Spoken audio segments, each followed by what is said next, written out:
Welcome back, everybody, to Late Night Letterboxd and the Late Night Chat Network, your first stop for pop culture talk. This is basically our offshoot show here from Late Night at the Movies, which is our, bi-monthly show that we do on the Late Night Chat Network as well, which is where we kind of all make picks and rewatch or revisit or watch movies for the first time and kind of do a deep dive discussion on it. We most recently just did an episode on Man of Steel, which was Max's pick, so definitely go and check that out. And of course, I'm your host Nico here today with Max and Julie Mack as well. And today we're going to go over our letterboxes and let you know movies that we've been watching lately, things we're looking forward to watching, give you some, maybe some quick reviews and more recent release stuff. And that's kind of what this show is here. So, yeah, make sure to follow us on Letterboxd. These are our handles here, Neeks87, Maxud for Max, and then Julie Mac 13 for Julie. And, I guess without further ado, we'll get into it. Make sure to like and subscribe, everybody. But go ahead, Julie, if you want to take us through our list here today. Let's start with the diary. So we did an episode before Spirited Away. So everything from Spirited Away up is new. So I got two kind of standout shitty movies here that was so Julie, really? listen, Employee of the Month is like one of my guilty. I love that movie. I love it it's too. It's fun. Yeah. This was a double feature we did. It was Laura's birthday. We were getting high. We were watching old cheesy bullshit movies, okay? And The Ringer happens to be on Disney Plus. Excuse me, Disney, what are we doing? But they have stars now, right? The Ringer. So The Ringer is basically it's a Johnny Knoxville movie. Oh, where that is the one, right? Yes. Yeah, he basically starts. He does a Special Olympics team essentially. Oh, yeah, wow. And he pretends that he's mentally they have a challenged lot to of be on rated the R team. shit on Disney Plus though. Like oddly enough, he pretends like he's mentally challenged and basically joins the team. I think I have heard of this movie. Yeah. Yep. It's got some funny moments. It for sure does. Is it one of those things where he caught shit for that, or was he like praised for? No, this is bringing 2005. It was kind of flying under the radar as far as I think. What about like in today's context? I would say it does not fit the current social climate of what's acceptable. I don't subscribe to that. Me personally, if I'm watching like movies for my own enjoyment, it's not going to bother me. No, but by what I mean is it something that would get made today? Not necessarily. Is it something that like it's like seen as like kind of cruel, or is it seen as something that's like no, he gets along with them. Is it actually like kind of like an uplifting in that sense? I think it's more that like bringing awareness kind of thing, like because that is the case sometimes with these movies. Like, Eddie shining a light on this. His major co-star in it is Eddie Barbanel, and he was in the Jackass movies and stuff. He's a guy with Down syndrome, and they employed hundreds of mentally disabled people this is something that the Farrelly brothers for this movie do a lot too. The Farrelly brothers famously have done a lot of films like this as well. Woody Harrelson, I think, was in one a couple years ago. Kingpin? No, not Kingpin. That is a Farrelly brothers movie, but the Farrelly brothers, or at least one of them now, like I think they've separated now. They're doing separate stuff. He's done a lot of films with the same people that are in this movie. He likes to put like in. There's something about Mary. They put somebody that was there's a lot of like that. The premise of that movie sounds exactly like the premise to one of the South Park episodes when Cartman pretends like he's like mentally challenged so he can compete in the Special Olympics, thinking it's gonna be easy and he's gonna win a gold medal. Or whatever. Yes. Comes to find out that all of them are actual athletes, and that's like note for note the same plot. My favorite one is the Bloods and the Crips one with Tim. That's a classic. But the Crips are actual cripples. And we watched Employee of the Month too, which is just like Dane Cook in his best era before the plastic surgery went crazy and when he was really popping off. And, I used to love and that other guy's in it too. What's his name? Jack Shepard. And Jessica Simpson, and the guy that played Pedro in Napoleon Dynamite. whatever his name is. What is his name? I don't know, but yes, that guy. He was also in Crank. Jessica Simpson also. Andy Dick is fucking hilarious in this movie. Who did Is the guy that works at the glasses? The yeah, glasses. he has like these crazy thick glasses. Yeah. And he can't see shit. He's funny. I like this one. Yeah, Yeah, that was Andy Dick. it's fun. Yeah. Yeah. And then I saw Dogma at the theater for the 25th anniversary release. Fuck yeah. Love it. The tour, and that was the first time I'd seen it, so that was cool. Oh wow. That was also the first time Laura had seen it. That was her birthday outing. Dogma's good. Yeah. I give it 4.5 stars. And then I saw right the day after I saw the Phoenician Scheme. I want to see this. Which was I think, if I'm not mistaken, I stand by this. Got 2 likes, pop it off. I heard Michael Cera is a scene stealer in this, right? Mm-hmm. Yeah, I would say so. Discussion the other day, actually, me and Julie, because when we watched the trailer for this, were you on that trailer reaction? I don't think so. I literally said that. I'm like, how has this guy not worked with Michael Cera before? He seems perfect for his films. Yeah. And that's what Julie basically said. She's like, yeah, I could see them working together again. Like, that's how good he was in this. Those are the only 2 I've seen. Yeah. Isle of Dogs and Phoenician Scheme. Really? Yeah. I haven't seen Isle of Dogs, actually. I liked it. I watched now Grand Budapest Hotel, The Royal Tenenbaums, Fantastic Mr. Fox, and I think that. Oh no, I've watched Bottle Rocket. I think that's it. I think that's all I've seen. I've seen all of Wes Anderson's films only up until Grand Budapest Hotel, and then I haven't seen like the next 4 movies. I just kind of like fell off. Like Asteroid City and French Dispatch. I haven't watched. And then there's that camp one. Moonrise Kingdom. That came before. Oh, I've did seen it? that. Yeah. Okay. He actually wrote that with Roman Coppola. I heard this movie's very violent too. Is that true? I wouldn't say it's over the top, but like Family and a family business. It is like it is what everybody says about Wes Anderson and all its quirkiness and like just sort of like word salad dialogue at times, like, a little bit I was up its own ass. I was thinking the other day, I'm like, is Wes Anderson one of those filmmakers people like pretend they like but really don't? Like, I really like you feel like I've seen one, you've kind of seen them all. I think he's a very polarizing filmmaker in the sense that you either like him or you don't. That's what I think. Yeah.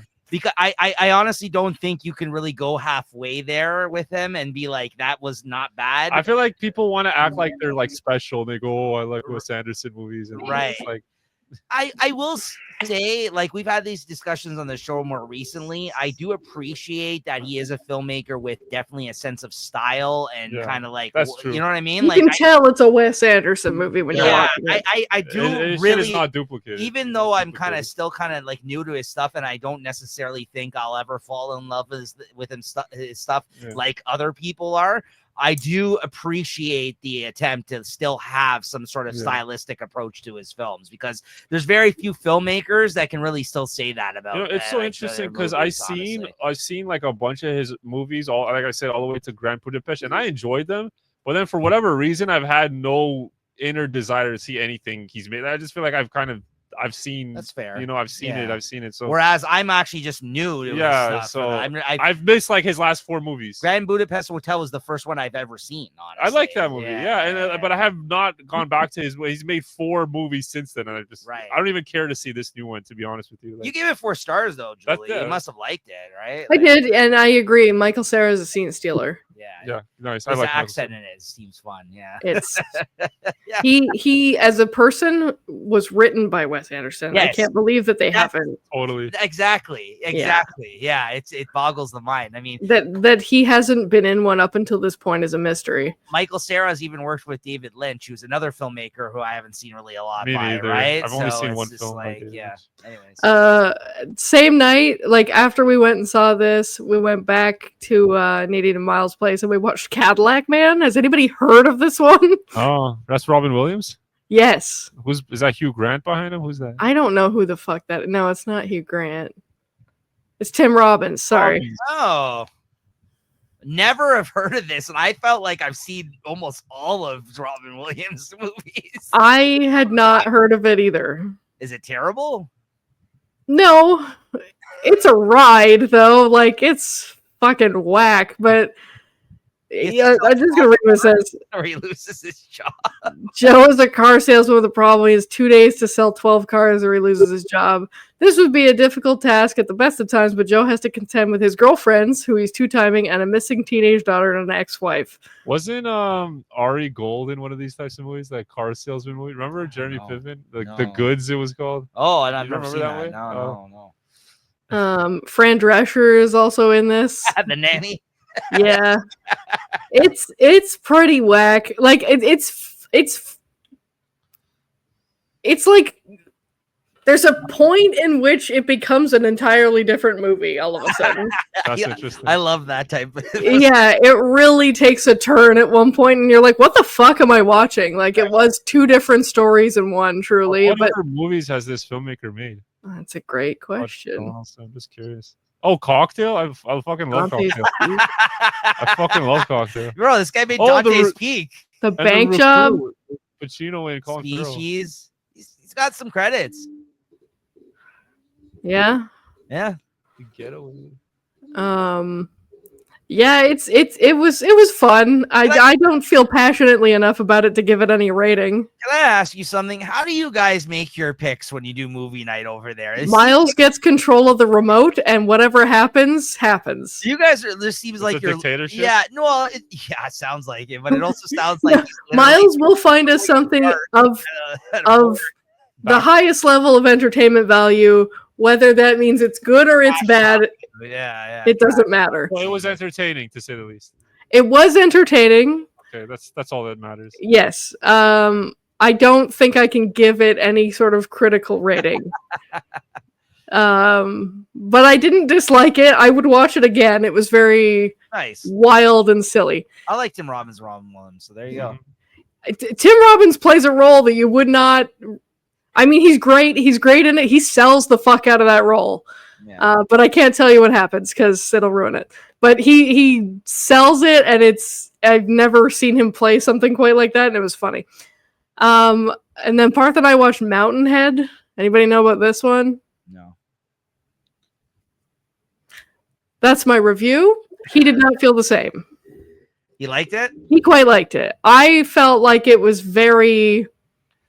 Oh, this is that Steve Carell movie. It's like a bunch of rich guys or something like that. Yes. Yeah. He quite liked it. I thought it was like... It was very... It was too dude bro for me, I think. I think this is a movie for boys. Okay. Like... I like the cast. I do too, but I was like, I don't identify with this content, I think. But it wasn't because it's like, I don't know. It felt like it was too pretentious. Yeah, that's fair. And it's directed by Jesse Armstrong, who makes Succession, I think. Well, that's all you had to say. Then I get what you were getting. Have either of you seen Succession? I've watched the first season. Oh, okay. Yeah, not a fan. A bunch of people in the reviews said it felt like. I said as a question. I couldn't get into it. Couldn't get into it really. I might revisit it because I've heard how good it is. But I mean, but just the type of characters that are on that show, what she's describing, I get what she's trying to say now. Yeah. This is what. Go ahead. What I latched onto when I was like, I haven't seen Succession. Right. Yeah. Probably a Succession finale idea that got really shut it down. Yeah. Whole lot of mountain, not a lot of head. It was a lot. I mean, it was entertaining, but I didn't find it to be like, I think it was too smart that it came full circle and it became stupid for me. Okay. That's how I felt. Yeah, pretentious is the right word for it then. Yeah. And then I enjoyed Succession, but I think it's kind of overrated. You watched the whole thing? The whole thing. Okay. Yeah. No. And then we watched I Love You Man, and then we watched Man of Steel, and that's where I'm at. Yeah. Nice. So if you guys want to hear our thoughts on those films, make sure to go back in the feed and check out those episodes, which are the last 2 episodes of Late Night at the Movies. Let's see what I added to my watch list in the interim. Hey. I feel like after Nona's, I think Splitsville made the cut. I'm interested now. Oh my! I need to know. You had no words at first. She acted like she yeah, it was so up her alley. And I need to know. Speaking of gay. I saw the trailer for this when we went to see Phoenician Scheme. Yeah. Honey, don't you heard about this? Oh yeah, I know what this is. Aubrey Plaza and of course you know. And Margaret Qualley. Yeah. It's apparently Charlie Day, Billy Eichner in films now because he made that other film a couple years ago, which I talked about on the show that I watched, which I very much disliked. Runaway Runaway Girls, or click on Ethan Cohen. What's it called? Runaway Dolls or something. Drive Away Dolls. What year did that? Oh, 2024. 2 years ago, I think. Yeah, I don't know. I didn't like it. Or last year. Yeah. Oh, okay. This is the other Cohen brother. And she was also in that film, Margaret Qualley, and she was also a lesbian in that film. Yeah, it seems that Ethan and Joel now they separate. Yeah, they separate. Yeah. What's that I don't know. I just didn't like that movie. But anyways, this one actually, I do like Aubrey Plaza a lot, so this looks good. The trailer made it look good. It sold it. I was like, all right, I'll go see it. I'd see it in the theaters based on the trailer. Yeah, I have high hopes for it. What was Kids? Kids must have been something that Miles told me about. Kids? You know who wrote this, right? Harmony Korine. Yeah. Oh yeah. Yeah. I can't remember. Oh, sorry. No, it wasn't Miles. It was Probin that told me to watch this. Actually, my coworker. You never seen this? No. Oh, this is a fucking weird movie. He said it's fucked up, and he was like, I forget what it was. Like what the connection was. Like some movie I was talking about. He was like, "Oh, you should watch this one." Mm-hmm. Like some show too before. Huh? We talked about it when we did Beach Bum. Yeah, we talked about it. Okay. True. I think that Leslie told me to watch this. Classic. Because you told her to watch it, and now it's her favorite thing written by Tarantino. Is that the truth? Well, there's a fantastic scene in it that we talked about, actually. The Sicilian one? The Sicilian speech, which is probably one of the best monologues of Tarantino's career. He wrote this film, but one of our other favorite directors, Tony Scott, directed it. So it's kind of got a certain interesting flair that we haven't seen in terms of his collaboration since then, but we are about to see with the new David Fincher Once Upon a Time in Hollywood spinoff, where he's working again with one of my other favorite directors. So, so this is early Tarantino though. Like when he first did Reservoir Dogs, like he shopped around. He had 3 scripts, or I guess 4, maybe with what happened with Pulp Fiction, but it was this. What became that other movie that you like, the Natural Born Killers, and what turned out to be eventually Reservoir Dogs and Pulp Fiction. Like those, he had all of those ideas and scripts gestating at the same time. I guess Reservoir Dogs he had in those 2, and then he did Pulp Fiction afterwards. But because Pulp Fiction was based on some of his travels as well, like the Amsterdam shit and all that. Right? When he went to Europe. So, and he also produced it with his partner there, the one that Lawrence Bender. No, the guy who did Roger Avery. Roger Avery. Yeah. He co-wrote it with him. Yeah, that's right. But this is an interesting movie though. Early James Gandolfini, early Brad Pitt. Yeah, this is I like this movie a lot. Slater. I know you're kind of like I'm like lukewarm on it. Yeah, I love it. I think it's excellent. I like it. I'm gonna probably pick it one day for the show. Honestly, I meant to add this during the same time as this, but I forgot the name of it when we were at the theater, and I try not to use my phone when we're in the fucking theater. We watched the trailer for that, and I added that. This one, I need to know. I need to know how too close it is. Why were you acting like you were so like that was like, so like that was beneath you and all that shit? Not like it was beneath me. I said it's too real is what I said. It was too real? Oh, okay. I got you. I didn't say it was beneath me. I said that was too close. Is Materialist in your watch list? I'm just curious because I remember you picked that trailer and no. It's not Yeah. Do you have any desire to see it's in theaters right now? That's why I mentioned it. Do you have any desire to No. watch it? It's Or getting good reviews. I actually do want to see Yeah, that. so will I Yeah. will eventually too. Yeah. Yeah. When it comes out, maybe. I'm not like I'll stream it. I'm not gonna go to the theater for that. That's You mentioned Brightburn. I have seen clips from this movie. And I didn't remember the name of it until you said it. It's oddly funny. Like So that's I added that when we were talking about it.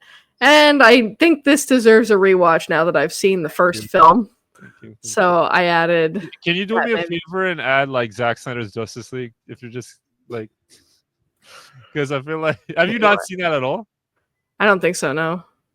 I think you would like it, honestly, especially since you like this one? Watchmen. I feel like that Yes, the Zack Snyder one, yes. Yeah. It's like 4 hours. Okay. Well, you can watch it in parts. You can watch it. It's his best of these 3 films, in my opinion. But you need to watch the lead up to it. You have to understand everything that's going on. So that's my watch list. Jump to mine. I have nothing on my watch list. I'll tell you right now, nothing new since our last episode. I've been trying to clear out mine and kind of set up like a summer watching list that I've yet to do. So it's just been busy, but yeah. All right. Okay. So go down to Spirited Away. This. There we go. Yeah. I rewatched One Flew Over the Cuckoo's Nest, still a 5-star movie, one of the best Jack Nicholson performances. I know this is one of JT's favorite movies, who is here with us today. But honestly, we talked about it and we did an episode of it actually on the show. It was literally our last episode of Late Night at the Movies that we did before we relaunched it with Max and Julie. When we kind of brought the show back. That was, I think, the last movie we ever did on Late Night at the Movies. Where you guys went on your Game of Thrones, right? Exactly, yeah. We took a break because we started doing Game of Thrones rewatches from all the way from season 1. 90-something episodes later and still waiting for the new season spinoff show to come out.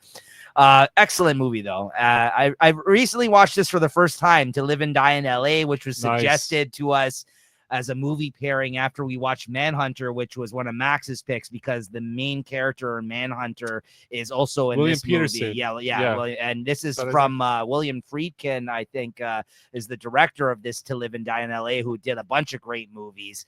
And this movie is peak like 80s like noir, kind of super violent. I need to see I gave it 3.5 stars, but it's only because I felt like my focus wasn't great while I was watching it this time around, but I still watched and enjoyed majority of the film, but I was a little distracted on my phone, I will say, in a couple parts. But I feel like if I were to rewatch this, it would go to 4 stars automatically or higher. I really liked this. Great early William Dafoe as a bad guy in this. And there's a turn in it that I did not see coming, which I thought was excellent. So peak like dirty cop, kind of like violent 80s, like Streets of LA type movie. It's great stuff. And yeah, so Robert Downey Sr.'s in it, looks like, in the cast. I didn't even know his father, because he used to be an actor as well. Yeah, good stuff. I liked it a lot. Did that movie that's out, that To Live and Die and Live or something, have anything to do with? You know that movie that's out that has that similar title? Oh, okay. Close Encounters of the Third Kind. I have not seen this movie in forever. Recently, the Rewatchables podcast, they did a podcast on this, and I actually the 4K version of this movie was on sale, so I ended up buying it for my physical media collection. The 4K looks fantastic for this movie, and the cool thing about this version of the film on 4K is that they offer all 3 different cuts of the film: the theatrical cut, some other cut that they did for a re-release in theater after the movie came out, like a year or 2 later when they kind of re-released it. And the third and final cut, which is probably the best one from what I heard and the one I watched it with, is the Steven Spielberg final director's cut, essentially. And this is really good. I'm surprised I haven't watched this more in comparison to a movie like E.T., but it's probably because I was younger. This has a lot to do with kind of like obsession and like family and like belonging and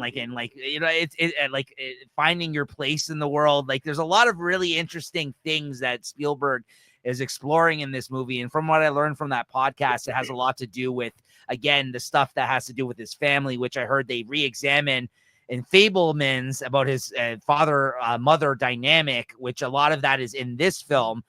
And by the time that the Fabelmans comes out, which is a more recent movie of his, he totally learned that all the things that he had thought about his family dynamic that when he made this movie weren't what happened between his mother and his father. So kind of like to kind of examine this film with where his head was at, Steven Spielberg at this point in his career in the 70s after Jaws when he made this. Really cool, honestly. You just thinking saw the of it. Fabelmans? I started watching it the other day. I haven't finished it yet, but I'm liking what I've seen so far in it. Then I watched Clown in a Cornfield. Christine read the book of this. It was okay. She really wanted to watch it. It's kind of like a basic clown slasher. He's literally a guy, a clown in a cornfield. It's not bad. Then I watched Night Moves for the first time. This really reminds me of that movie that we like, the Shane Black movie. Ryan Kiss, Gosling. Kiss, Bang, Bang? Yeah, no, the other one. The Nice Guys. Nice Guys.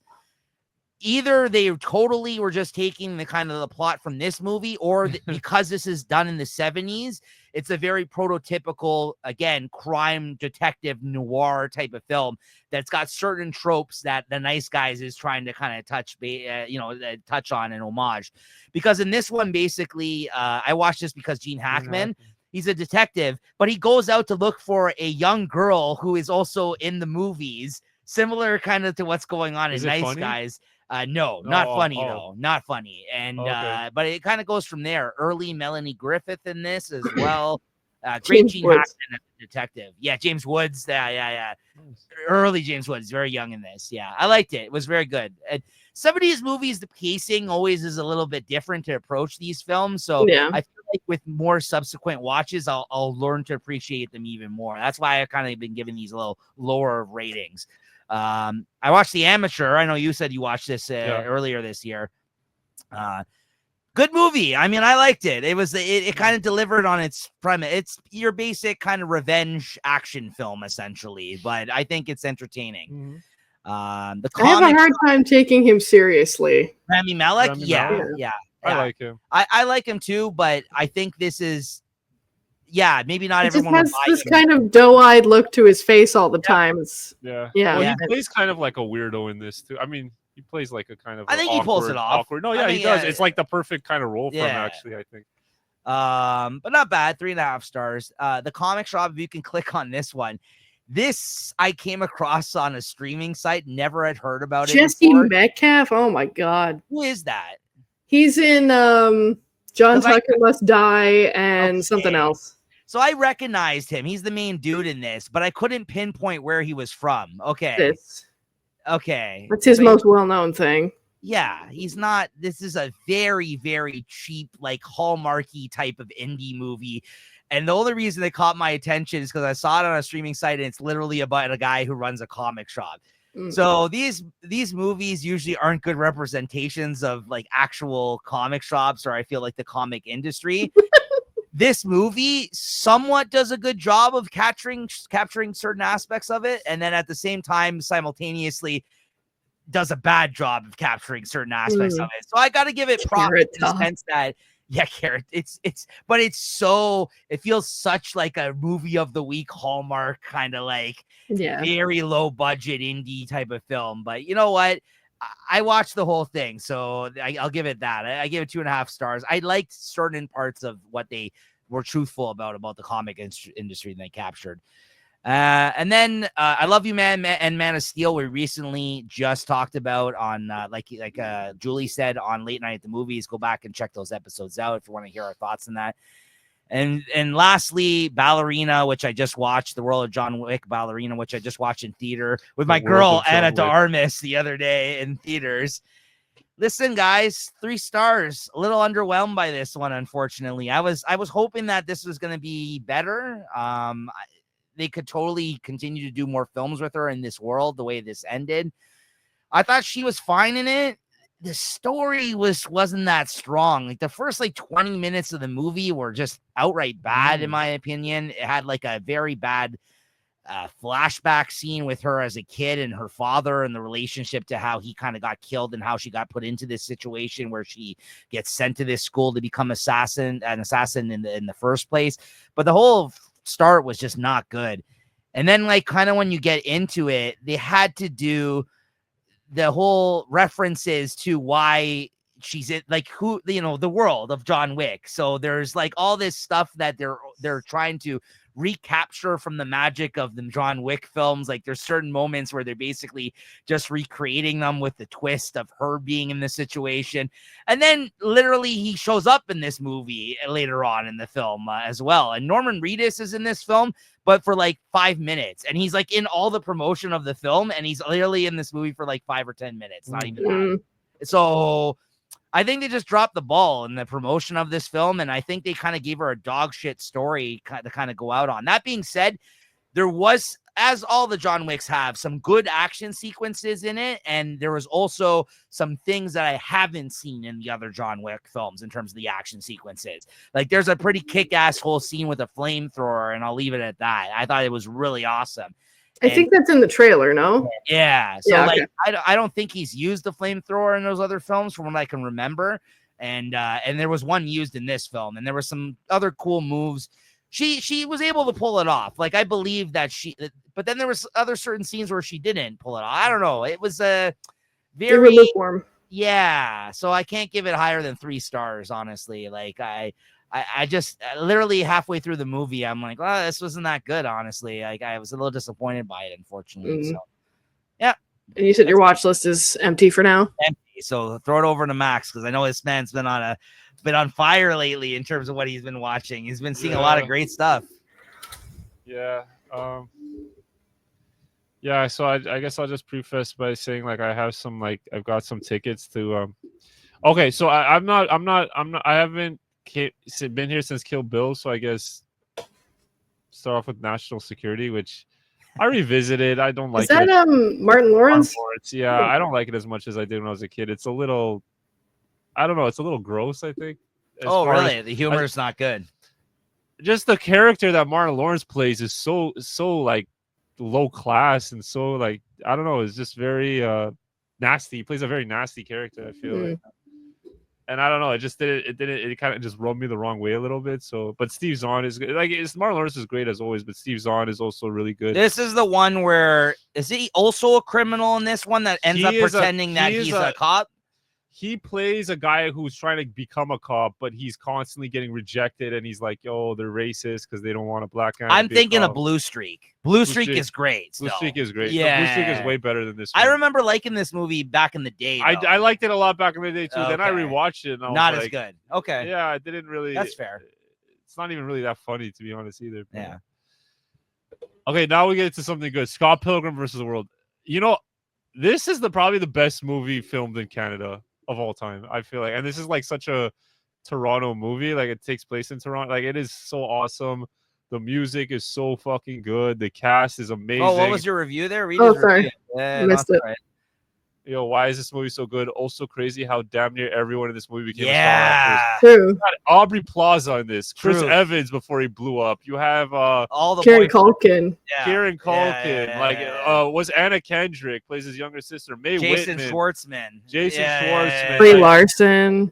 Brie Larson as his ex-girlfriend. Like, all these people who became like just stars afterwards. It's funny, actually.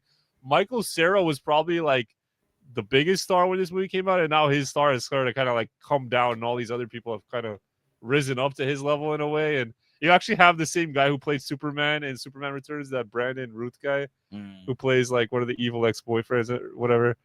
And probably my favorite film Edgar Wright has ever made. And maybe I'm biased because it's set in Toronto, but it's such a perfect movie. No, I think that. Yeah. Oh wait, no, he did Shaun of the Dead. Shaun of the Dead. That's my favorite. Shaun of the Dead is great. Shaun of the Dead. Hot Fuzz is great. I like Baby Driver. Baby Driver. Last Night in Soho, I think, was a bit of a misfire. I haven't seen that. I didn't really. My favorite would be Shaun of the Dead, but then Scott Pilgrim a very close second, I would say. I love. Have you read the comics, by the way? Oh yeah, Scott Pilgrim. Of course. Yeah. Scott Pilgrim is just fantastic. The music, fantastic. Yeah. Like Love it. Love the whole vibe. Oh of it. yeah, that's right. He's making the remake of the Running Arnold Man. Schwarzenegger Running Man. Coming out this November. Yes.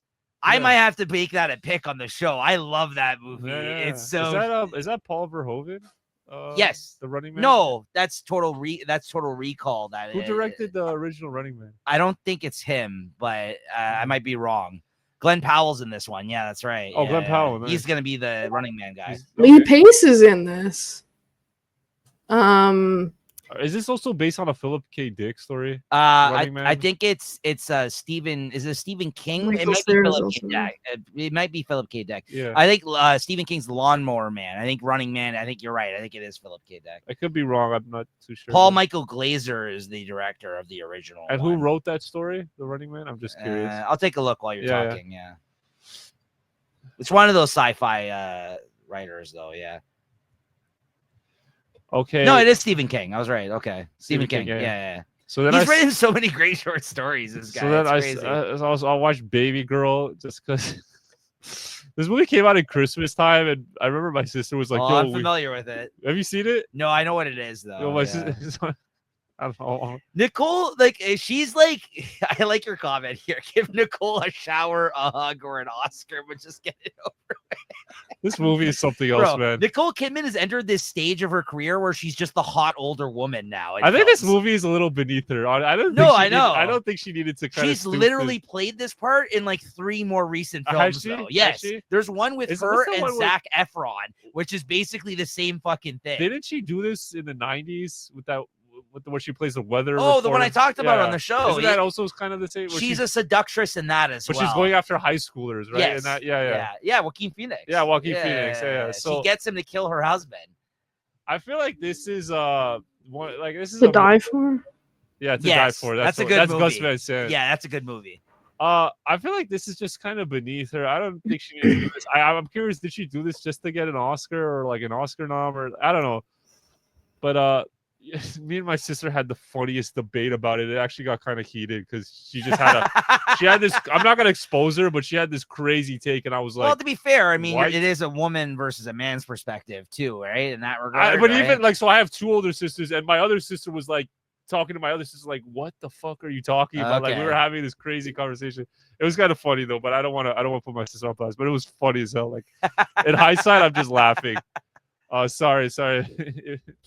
Okay, so I was saying I got tickets to see a bunch of so TIFF is having their 50th anniversary this year, and so in honoration of that, this summer they're like curating a lot of movies and stuff that premiered at this TIFF film festival, or I think came through it to the TIFF festival at some point, and so I have a bunch of tickets throughout the summer to see that, and so Sexy Beast was like part 1. I have 8 tickets to see 8 movies. Sexy Beast is one of those movies, and it's a favorite of mine.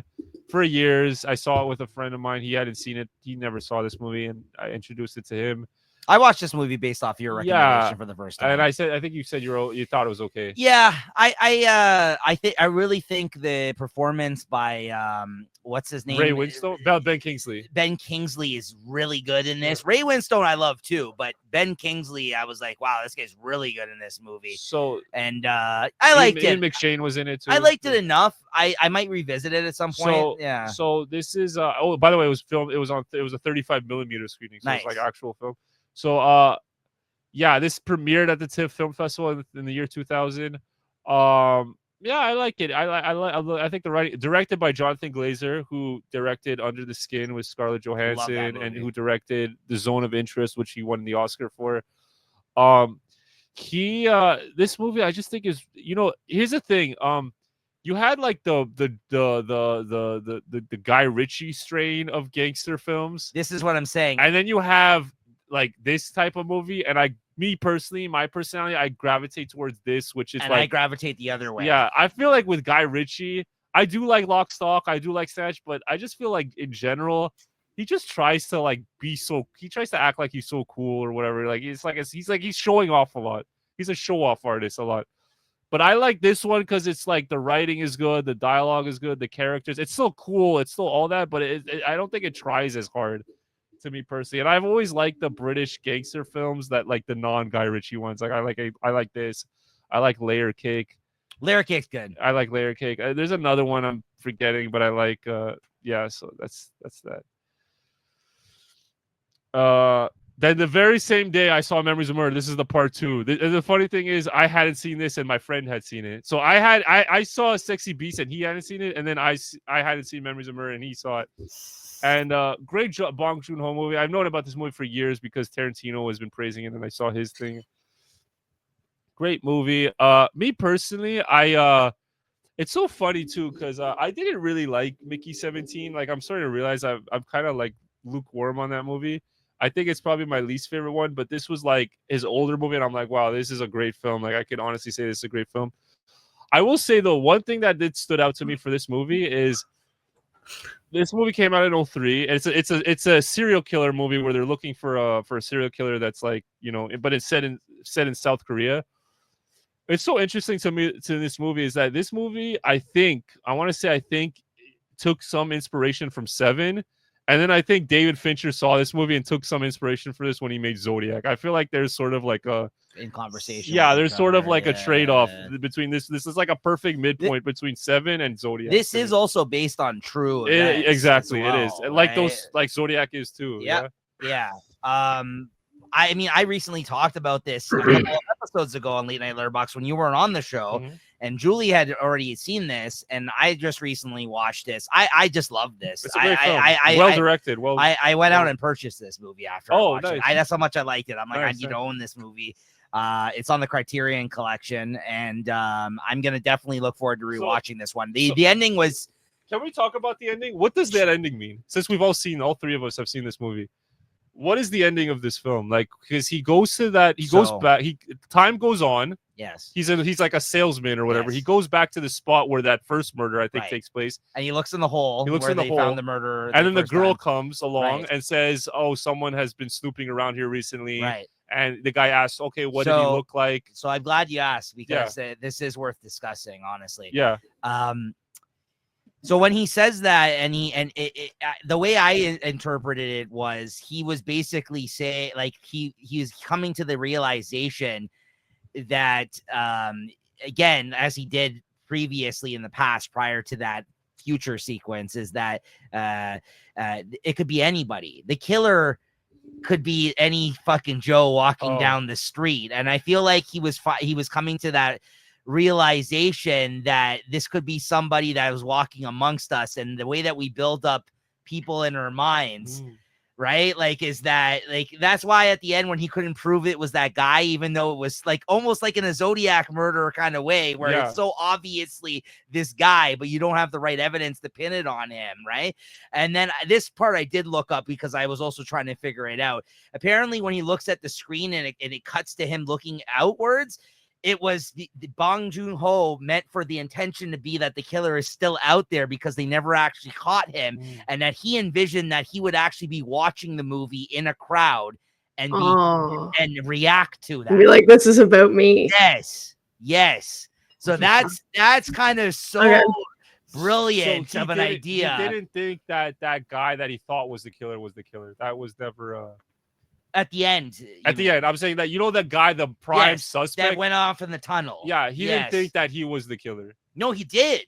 But when he No, I mean at the end, he didn't have that realization. No, maybe that was that guy. At the end, his whole head got turned around because when she identified the guy to be whatever, he was like, it could be anybody. That's what I thought. When yeah, you're saying, like, that's what I interpreted. He had no idea. Like, the killer's out there. He has no idea. The only thing I learned when I looked online was like why he looks in that the screen in that final shot. Like, I thought it was just like a sense of realization, but it was more to for Bong Joon-ho wanted in his mind, he wanted to think that the killer would go out and watch this movie and feel uneasy by the fact that he literally is talking directly. And then I think to eventually they did catch this guy in like 2019 or something. Like, is that right? Yeah, they caught. They solved the case. Huh? I think it was solved since. Yeah, it's been solved, but like really That's recently, like a handful years ago. Right. It was identified in 2019 through DNA. Right. 2019. But you're right. I think this really reminded me of the Zodiac film because likewise in that film, there's that one guy that shows up in the film that that they kept circling back to. They're like, I know it's this guy, Yeah. but I can't Same prove thing that like in it's this guy. Zodiac when they And then think they had that to guy, let it yeah. go. They literally had just to accept that we're never gonna catch this guy. And that's kind of like what ended up happening in this. And then when they they jump to the future, he's a salesman. He's no longer a police officer. He was a really shitty police officer at first. Like they were just going around kicking people. Yeah, he was. Yeah, he was not good. The other guy was better. And the other part about this movie that's really great is that it's really funny. It is, funny. it is funny as but hell. like obviously there's a disconnect in a way because it's like different culture and you're Right. trying to like understand it at times, right? But that scene when they're in the yard and that guy is like, they're all in the yard in the night in the field, and they hide, and then the other police officer comes, and then he hides because another person is coming. Yeah. That kind of reminded me a little bit of Seven after the chase. They're chasing that guy. My favorite scene was when he's trying to give the detailed report to the guy who's in charge of him. And that new cop had showed up, and all of a sudden he's like, "Yeah, we found semen on the scene of this one." He's like, "Wait, did we find semen at this one?" He just like he turns to the guy. He's like, "Don't you know this?" Really, he's just really bad at his fucking job. Like these guys were literally learning in the moment because homicides weren't really a thing at that point in time in Korea. So like investigative murders, and because as we know from those films, the whole thing about thinking about the minds of killers was a new kind of detection at that point, right? So like that's why like Mindhunter by David Fincher explores that as well. I just thought this was honestly, it might be my favorite film of his. Honestly, it's up there. It's very good. I just no, Parasite still is. This is right there. Parasite, yeah, Parasite probably still is my favorite movie. Parasite is fun. Oh, Julie, what did you think of that ending? Like, what was your sort of read on that? I think I need a rewatch, like a refresher on it. But yeah, like my. I don't know. Nico said I said something to the effect of like it was really funny at the ending, but I don't remember. You told me specifically on the show when we talked about it, I feel like, or when we just talked about the movie in general, that you laughed out loud when he looked at the screen at the end. Where just because it was corny?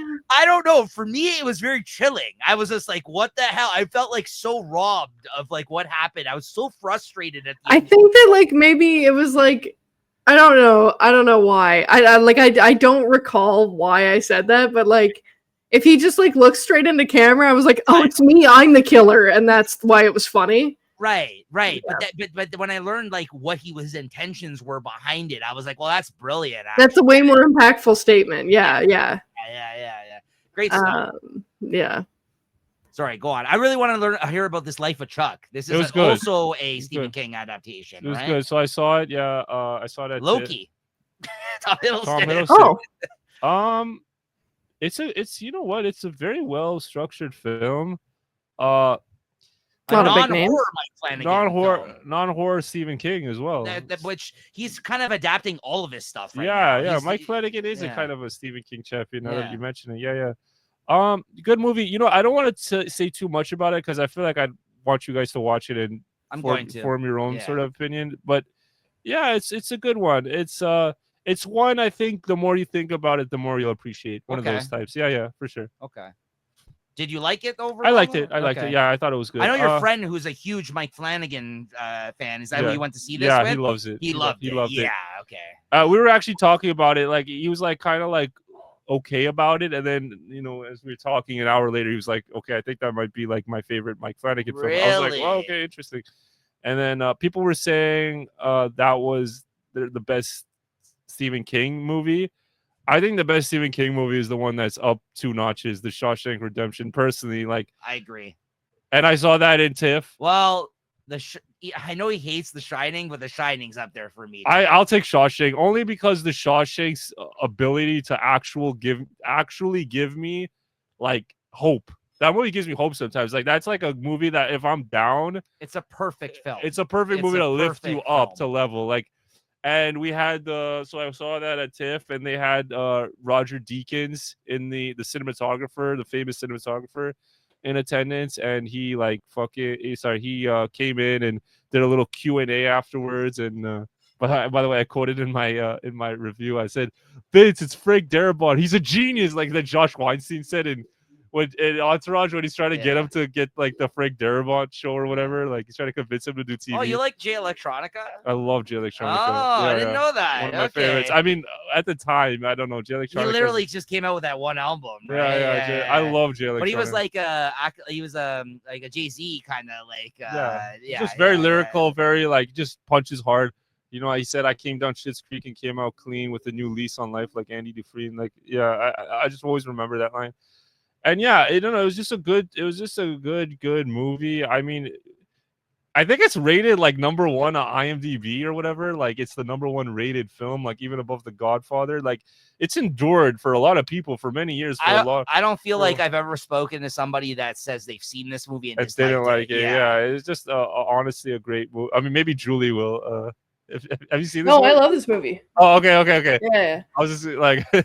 Particularly, like there's one person that says that. No. The things that I latch on to are always different, right? Like the Thomas Newman score of this movie is so fucking seared in my brain. Yeah. I mentioned that too. Yeah, I'm glad you like that too. That's awesome. Yeah, Thomas Newman is up there. He's like one of my favorite composers. Oh yeah. Okay. I can recognize if he's done it. If he is involved in the production of a movie, if I don't look it up, I can recognize him as being part of it. That's a talent, honestly. Yeah. Do you want to? Because it all sounds like Shawshank. Do you want to list some of your favorites? I didn't know you were like a composer, like looker, like as far as movies. Because my favorite composers or my favorite Thomas Newman stuff.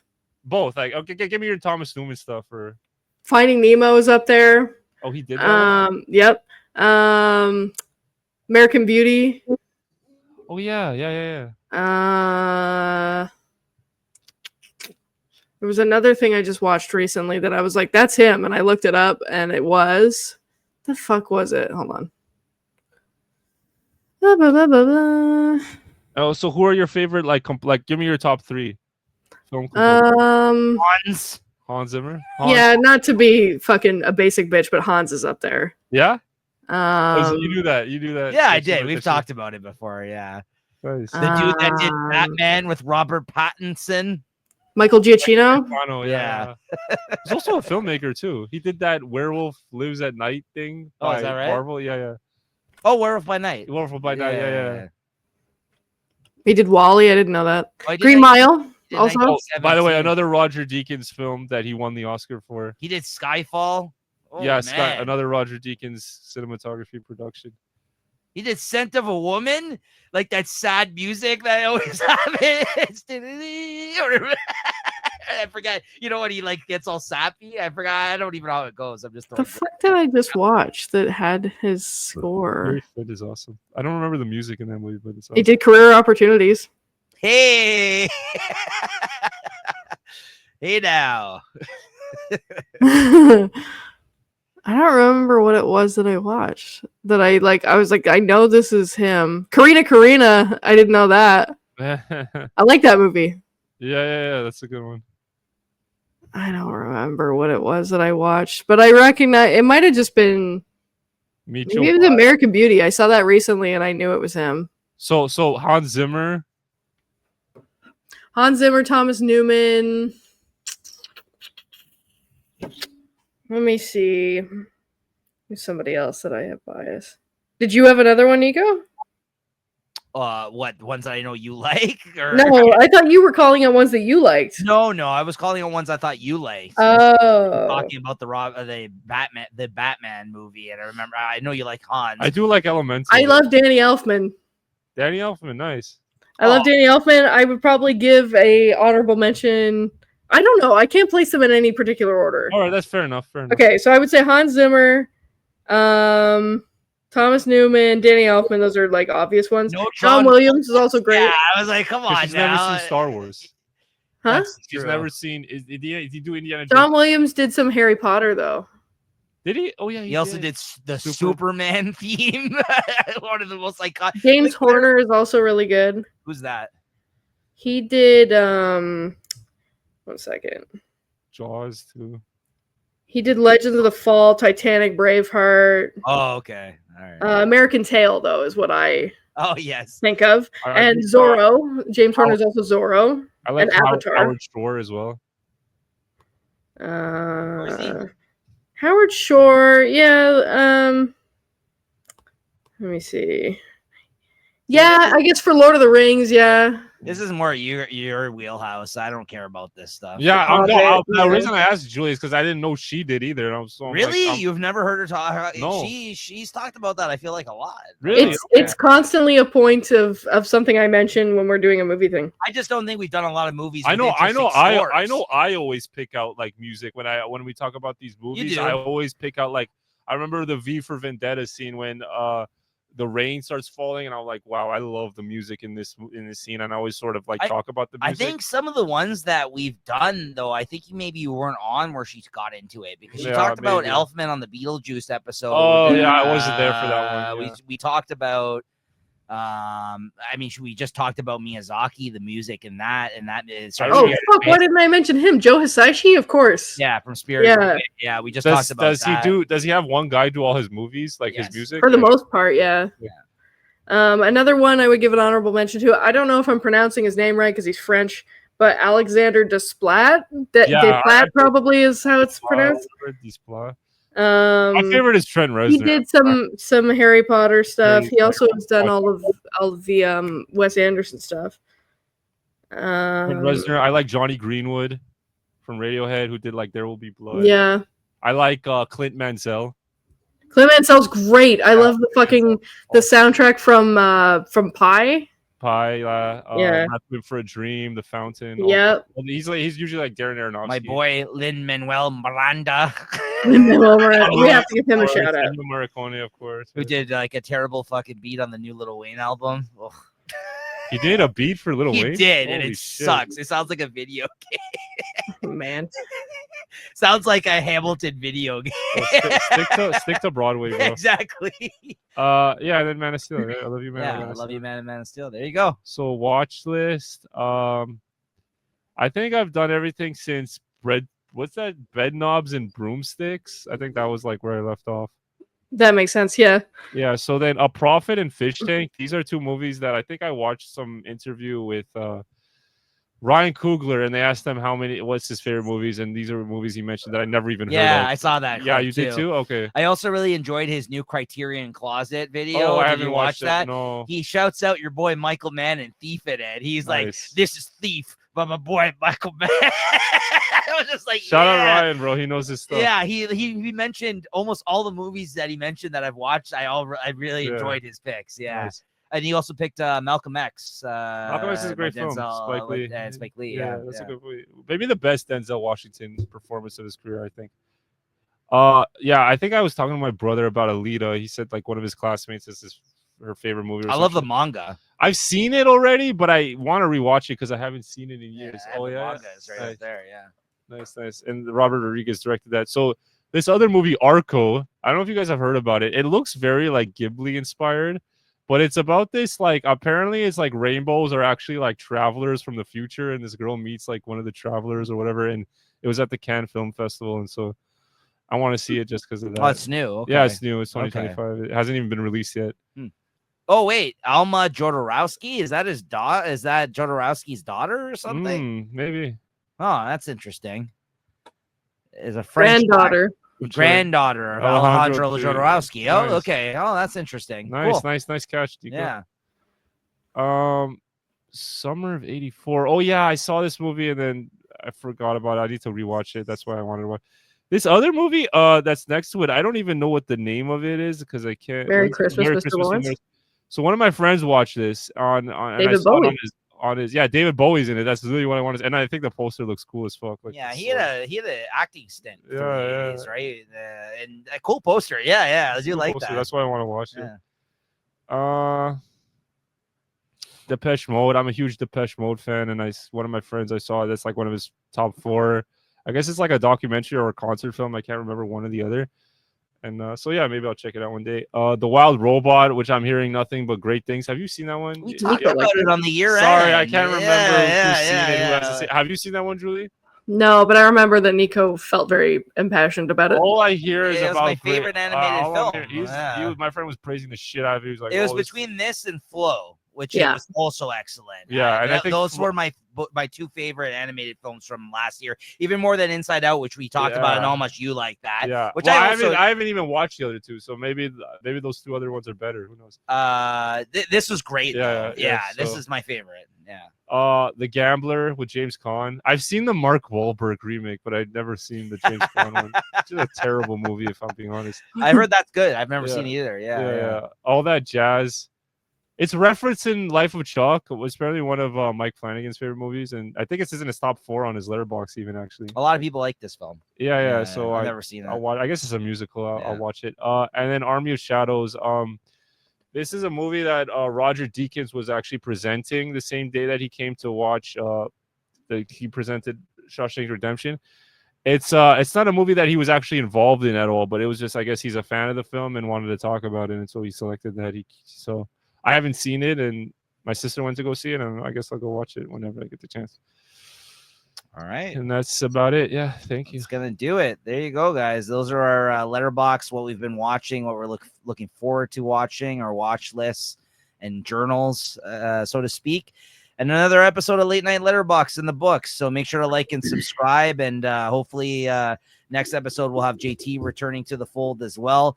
And got a lot of catching up to do. Yeah, I know. And also make sure to check out our next movie on Late Night at the Movies, which is actually Watchmen, because we're going into a Zack Snyder. I pulled a reverse Uno on him. Yeah, a Zack Snyder / comic book month that we're doing here this summer. So we just talked about Man of Steel, which was Max's pick, and me and Julie, because she revealed what her pick was, we're gonna swap picks essentially. She's gonna be doing Watchmen up next with us. And then after that, we're going to be doing Indiana Jones, Raiders of the Lost Ark. So, yeah, some good stuff coming out this summer, guys. Make sure to go check that out. Thanks to everybody here, and we'll see you guys next time. Later, guys.